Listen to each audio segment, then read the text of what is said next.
Welcome. We're having another exciting adventure on Lockin It In with Deb and Perrin. And today we are, oh wait, Perrin, we need to get his disclaimer in. We're sorry about that. You might hear our guests or us deliver certain information and helpful tips, etc. But we want you to be aware that every situation is unique, and you're always going to want to call your own licensed professional for your situation. And please don't interpret anything that we say as legal advice. I'm Perrin Walker, loan officer, NMLS number 173529. I can be reached at 253-226-6454. I work at Mortgage One Northwest, and their NMLS number is 82426. Mortgage One Northwest is an equal housing lender. This is not an offer to enter into an agreement. Not all customers will qualify. Information, rates, and programs are subject to change without notice. All products are subject to credit and property approval. All right. Thank you, Perrin, for that very clever bit. Okay. Today we have with us Garrett Willey, and he's with Do It Right Roofing. And you want to tell us a little bit about yourself? I'd be happy to. My name is Garrett Willey. Do It Right Roofing is my company, my business. We are a residential roofing installer company. You guys do commercial though too, right? We do some commercial work. I was actually out looking at one after I left your guys' home yesterday. Excellent. Because there's a lot of insurance work happening right now with all the storms that have been happening in the Northwest. Absolutely. So with all that snow we got 2 weeks ago, 3 weeks ago, whenever it was. It's discovering a lot of problems on flat roofs that maybe not had been seen before. So, but predominantly we're residential roofing contractors, and we started our business back in 2011 with my dad. He's my business partner. And it's nice that we're a family-owned and operated business, and we'd love to, help our customers keep their homes dry.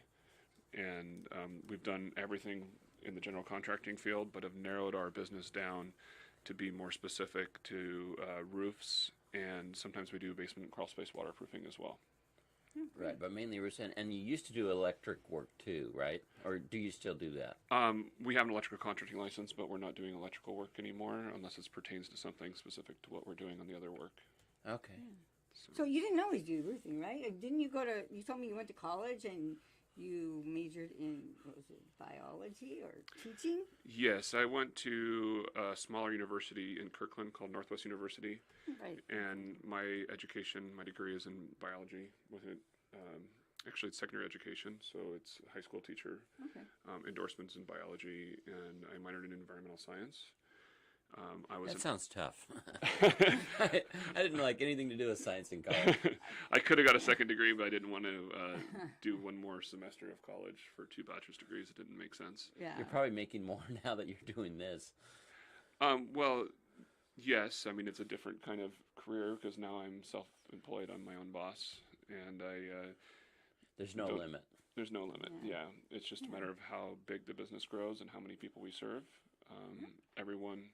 It's a win-win situation. Everyone makes more money when we do more jobs, from the installers on up to us when we're doing, management of the jobs and doing the estimates and ordering materials and quality control of the projects. So we started off as a general contractor, like I mentioned, back in 2011, and did a bunch of real estate investing, like flipping of homes, and then became more narrowed down on our business as we found a niche that fit everything that we know and do more specifically. So yeah, I'm not an educator anymore. My dad is my partner. He was in Christian school education for like 30 years, retired from that, and we went into business together. Okay. And so he still helps me out. He's 70 years old, but he's out at the job sites today. Well, I'm in here talking to you guys. Wow. Does he get up on the roof and everything? Oh, no. Oh, okay, no. that's good. He delivers stuff to the roof. He drops off dump trailers and makes sure everything is where it's supposed to be. Okay, yeah. And your mom's going to be joining you soon, too. Yeah, my mom's going to join us as well. She's a real estate agent. She does property management, but she's going to back away from property management to help support our business. And then our installers are not Willey family, but they're all they're family. as They're well. family to you, though. to Right. us, and our lead installer. It's like his brother runs a crew, his uncle runs a crew, so it's all tightly intertwined with the guys that are working, and all the lead people have been working with us for 4 or 5 years. So it's a really tight fit. Tight-knit family type atmosphere. Yeah, it works out, and the customers appreciate that because they know what they're going to get, and they'll see the customers out. They'll see our workers out there as well as us, making sure that they're getting the product that they asked for. Yeah. Now, I know that roofs have changed a lot in recent years. You were telling us, so our roof is, 20-some years old? And even if you have like a 10-year-old roof, then the materials are different, longer lasting? Well, I think what you're asking, all the time technology is changing, Right. and the big manufacturers of all the products that, whether someone's buying a car or a dishwasher or a roof, the manufacturers, if they're any good, are going to be doing research and development and always improving. So, and then the shingle styles for what's been popular has changed a lot. And we see that with clothing or anything else, the styles Always changing. But a lot of the change is backed by technology, in that they're making the products better quality, so that the manufacturers can actually provide lifetime warranties, which means the lifetime of That's a new thing, isn't it? Yeah, I think that one is awesome. See, I was just thinking, maybe if your roof isn't quite ready for a replacement, it might be worth it to get a new roof, a little bit early if you have a leak or something.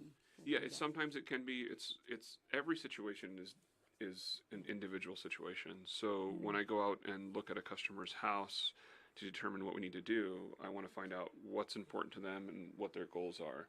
If somebody is going to be selling their home soon and they want to prepare for that, then we can look at products based off of that.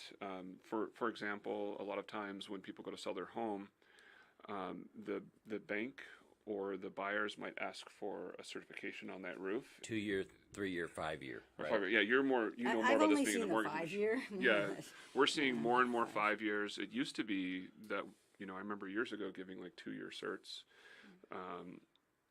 And what that is a certification of the roofs where we're stating that we believe it's going to last that long, At least. based on what we see from an inspection on the roof.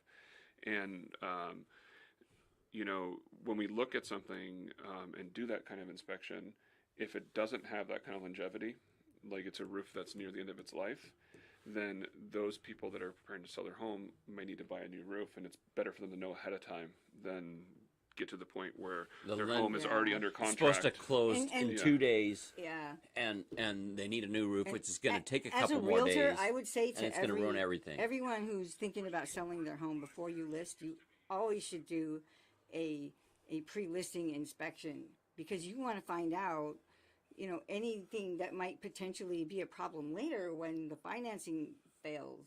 Then you're going to get a lot less money for your house if it's already been on the market a few times. And I would strongly recommend that every potential seller get a pre-listing inspection. Especially and that includes the roof. And if you have moss on your roof, don't put your house on the market. The moss doesn't sell your house. Anyway. Get a pre-inspection, especially in today's market when your house could be sold in 2 days or 1 day. If you put it on the market on Friday, a lot of times it'll be sold on Saturday or even Friday. If it's in good condition. If it's in good condition, really if it's a easily. nice house.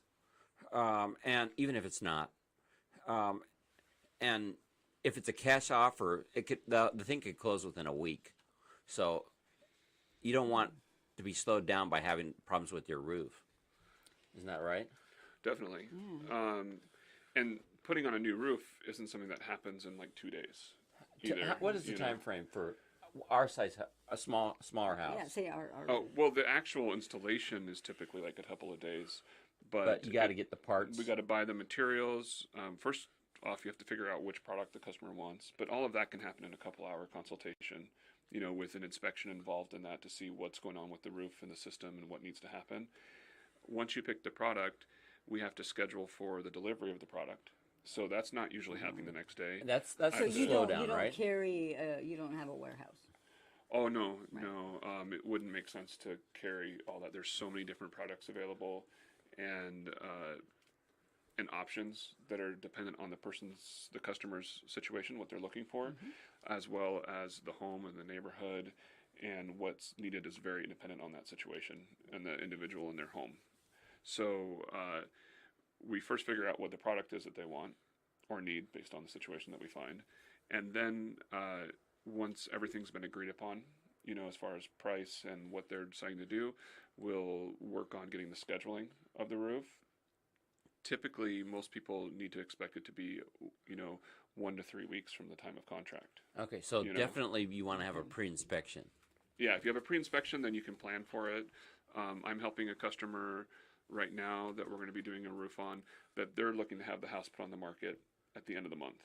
Okay. Right? That's and so they contacted us. I went out there last weekend, just a few days ago, and we looked at everything, discovered what needed to happen. I gave them the pricing on the spot.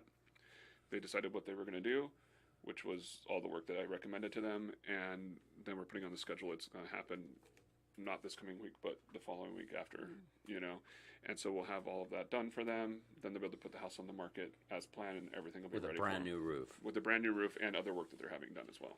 Excellent. Yeah. Great. And now with all the snow, have you noticed? You did mention earlier about flat roofs. Flat roofs, but how about just regular roofs? I mean, I'm in a neighborhood, and maybe all the houses have snow on it, and then there's one that doesn't have snow on it. Now, is that the house you want? Well, so the house that doesn't have snow on it, what's happening is that they're heating their attic space as well, and that's melting all of the snow.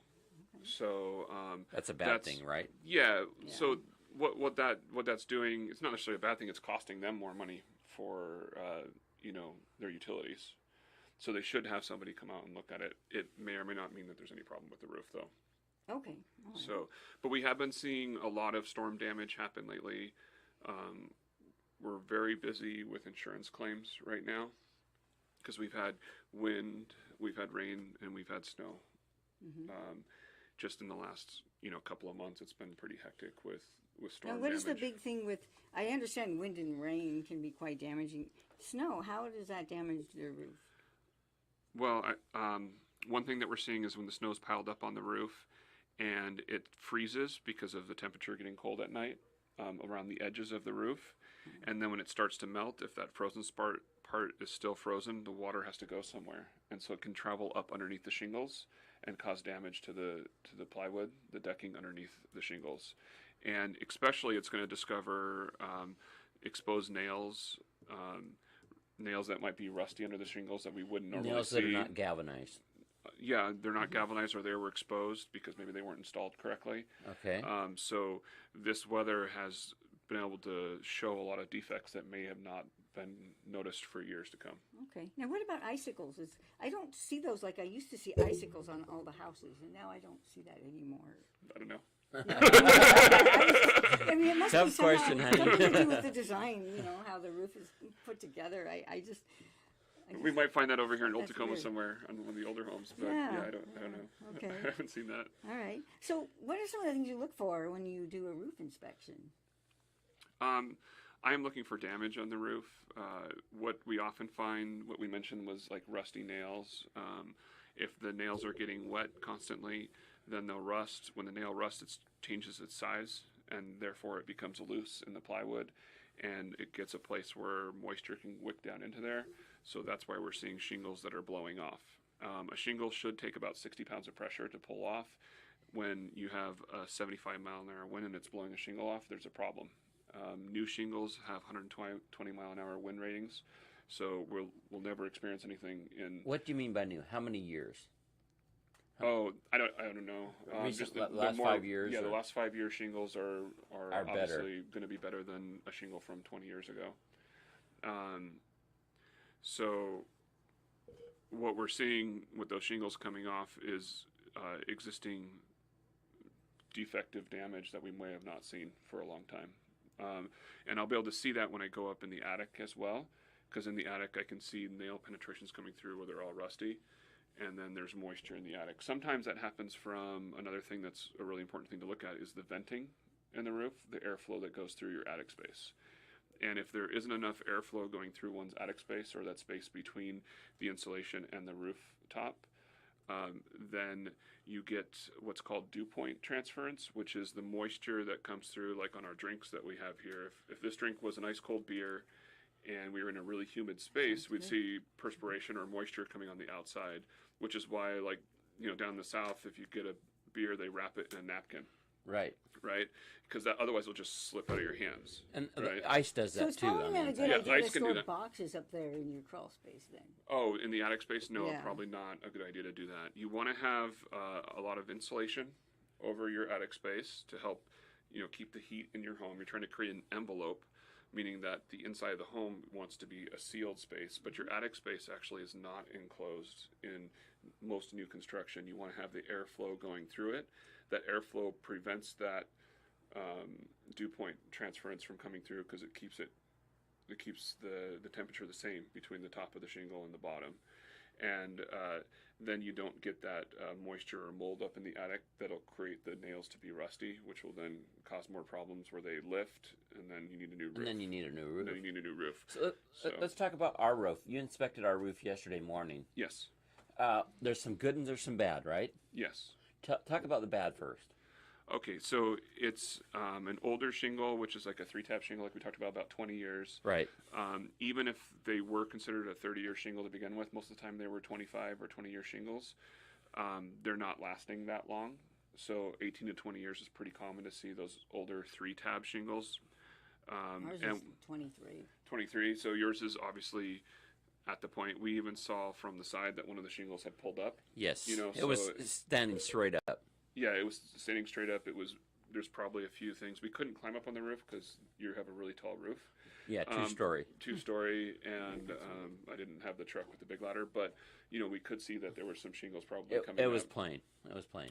But what we did see, we were able to get up on that porch section and see that, and we could see that one of the shingles. I didn't show you the picture of it, but one of the shingles had like a hole in it. Why did it have a hole in it? We don't have any moss up there because we don't have any trees. Yeah, you had a little bit of moss, Oh, did we? but it wasn't terrible. It's good to maintain that, like have it cleaned or treated. And if you had more than 3 to 5 years left on your roof, then we would be talking to, Someone to clean it. Nick from Voy Cleaning. Nick Baker. Yeah, Nick Baker from Voy Cleaning to come out and treat it because he can help you make your roof last longer by sealing it and keeping the mold and mildew off. And we don't want to pressure wash it, right? We just No. want to. What's your terminology? It's like a low pressure, high flow wash, Right. which homeowners don't usually have the equipment to do that. But we And don't have 3 to 5 And years why don't you with want to our use roof. We your don't, own no. pressure washer? It's just because you'll actually void the warranty of just about every manufacturer, probably every manufacturer, if you pressure wash your roof, because you'll end up putting like lines in the roof that damage the shingles. And you can possibly expose or create leaks. You can create other leaks, yes. So that's where like a cleaning system like Nick has is great because it can help seal the roof if that's the point that the roof is on. Your roof is, I think, past that point. So in the next year, We need to you're do gonna get a something. new roof. Yeah, and we already talked about a system for doing that. So the good thing with your roof is that the attic was dry and the plywood was solid and not damaged. So that's a big savings because when you get into doing structural repairs, it increases the price quite a bit. And also our gutters Your gutters, yeah. on the one side. Yeah, I think what The we were planning to snow. do with yours, the gutters the snow has caused them to pull away because it was heavy, and the nails that went into the 2x4 trusses aren't holding, and that's really common. Yeah, So they're we too talked about short. adding fascia boards, which is that board that goes in between the truss that you see that exposed 2x4 in the bottom of yours, and the gutter. And it's a nice finished board, and that'll give us more structure, more wood to attach the gutters to. So when we put new gutters up, they'll look better, and they'll last longer than what's there now. So that'll work. And what we're talking about with your roof and with most of our customers is that we do a lifetime system roof. That's something that's new to me. Yeah. So the that's lifetime really roof, if it's listed as a lifetime shingle for most manufacturers, it's really a system. It's not just the shingle itself. What the manufacturers, and I installed GAF roofs, and we can talk about that in a second, but what the manufacturer's selling is not just the roof shingle, but also the underlayment, which used to be like the 15 or 30 pound felt tar paper. It's now synthetic vapor barrier or synthetic underlayment. I showed you what that looked like yesterday. Right, and it feels kind of like nylon or fabric. Fabric. Yeah, it's kind of a fabric material that wicks kind of like moisture a thicker up. version of the stuff you put in your yard if you want to plant the fabric. Yeah, except for it's designed that moisture won't go through it down into the decking. Right. It'll wick moisture up away from the roof itself. And then it's a starter shingle. It's a ridge venting and ridge cap because that's the best kind of venting that there is, and it's easier to show someone than being audio or even the Facebook Live, but to show how that works. But vent, the ridge venting, so you're having your vent all the way up at the ridge of your home, is more effective than having the vents up on the side of the roof. And that means that the vent is built into the shingle cap, the ridge itself. Ridge shingles. Yeah, it's built in. It's all built in as one system. It looks really clean. And it helps protect your home better. Traditionally, everything's on the side, right? The roof, all the venting's on the side. Traditionally, the venting is close to the ridge, which is the top of the roof, but it's on the side.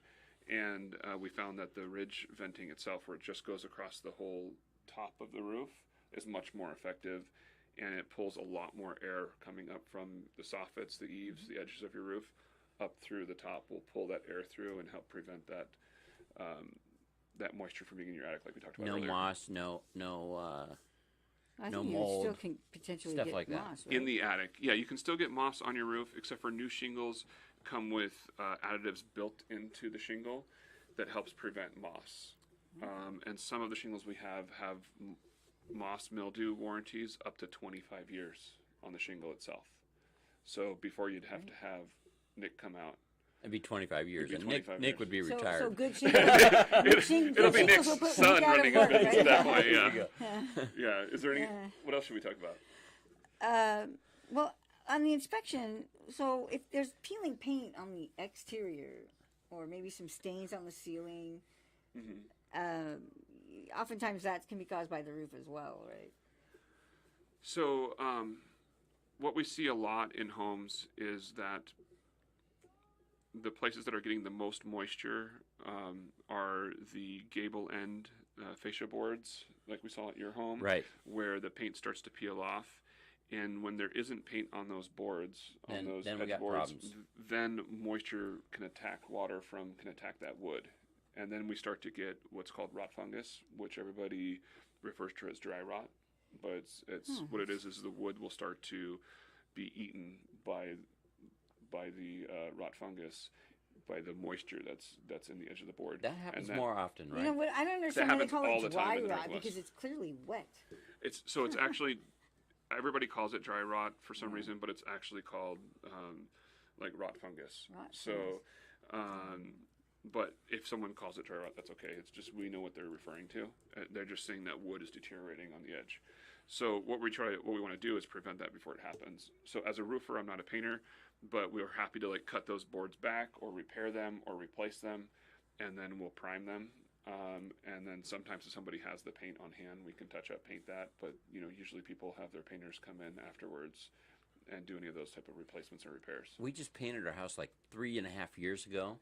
It looks great too. The most of it does, but the boards up there need to be redone Yeah, again. we couldn't reach the soffits. So the ladders needed to be like 25 feet. if those were flashed correctly, like how we'd do metal flashing Then we wouldn't today, have a problem. We probably wouldn't have a problem or nearly as much as one. But that wood or that paint is definitely peeling away on those edges. I've got to do something about that this We also summer. had an issue with the flashing. In fact, there wasn't any installed, and that was a defect in a lot of the homes on our street. It was like we have a flashing up front now, and in the front that was added later, a different style because they don't have the other one anymore. And our next door neighbors, they had a problem in the front of their house as well, and they also were lacking the flashing. I wouldn't think it was too common of a problem, but No, a lot of builders, what they're trying to do is cut corners to save money, and so they're just not installing as Correctly. much as what would be more effective for the home. You know, there's not a code that says they have to do it, so they don't put it on.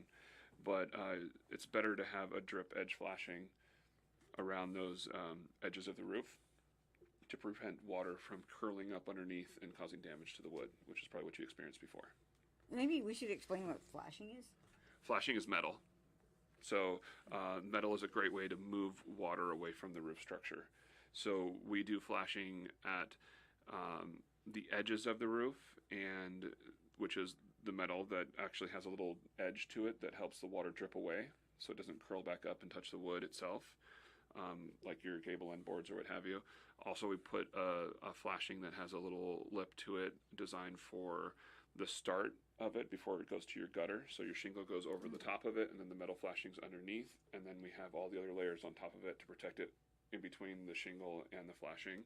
And then whenever there is a valley going down the middle of two different sections of the roof, we would put flashing there as well. So you don't like going back to jobs once you've done it? For 30 years. That would be the goal, is to not go back. Of course, it happens where something needs to be corrected or whatever, but we always stand behind our work.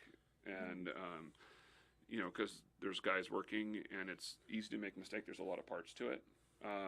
So we will stand behind something if something comes up. But the goal is to have a system where it's the same thing happening every time, which is why I prefer to sell the lifetime roofs. Because when we do a lifetime roof, we can follow this system every time. Some customers don't want to spend the money, and then we're figuring out, like, every line item, what's going on the roof and what isn't. And that's where you could see That's where something you're going to see it in 25 years. a corner being cut because somebody doesn't want to pay for the full system. But And now, if you have a warranty, you have to install every part and properly. Well, so all the roofs have a warranty, and there is a way that is required to install them. Even our lifetime shingle has a 40-year warranty if we don't do all that extra stuff that we talked about. You know, the starter shingle, the ridge venting, the synthetic vapor barrier underlayment. If we don't do all that stuff and we did it really simple the way they did roofs 10, 20 years ago, those would still have what would be now a 40-year warranty because the shingle is better. That would have been a 30-year warranty 10 years ago or 8 years ago. So, but I would rather install the full lifetime system roof because then I feel much more comfortable because I know it's a system that's protecting the customer. And it wasn't that much more expensive to have the lifetime warranty versus a 30-year warranty. It's which really is about the actually same, not almost a full the same. 30 years. It's not 30 years on the whole roof. It's going to descend. But we got to wrap it up in the next 2 minutes. Do you want to tell people how they can get How they can reach you? Oh, sure. I have a website that's DIR-Roofing.com, so you can check out my website. You can find Do It Right Roofing on Facebook. I don't have a lot of stuff on there, but we can add to that after today. You can contact you guys. and We'll add and the then they video can here. call me directly. My cell phone number, and if you miss me, because I'm always doing something like this where I'm talking to people, so just leave a message, or I'm talking to clients or what have you. My number is 425-223-1832, or they can look me up on Facebook. My name is Garrett Willey. I'd be happy to help in any way I can. And even if it's not about roofing, if you just have questions about construction in general, I always know a guy because I've been doing this for a while. Yeah, So- it's good to get a referral. It is. It Yeah. is, because then you're getting a good service instead of just some random person on the I street. have people contact me all the time for referrals. And, recently my brother had a friend of his call me. The guy probably called me a half dozen times. He was trying to fix like a water damage problem in his home himself. Yeah. So he would just call me or text me and send me a picture, and I'd answer the questions for him. I have no problem doing that because I want to help people. Awesome, So- great. Well, thank you, Thank you Garrett, very much, for joining Garrett. us on the show. And Very informative. If you have questions, or if you want to have a topic idea, or if you want to sponsor the show, or just do real estate, our number is 253-226-6454, or you can message us via our Facebook page at Lockin It In. And you can find us all episodes on our blog at lockinitin.com, and we'll see you next week. And next week we'll be talking about the exciting subject of property management. So you'll want to tune in and hear what your landlord's got to say. Thank you. Thank you.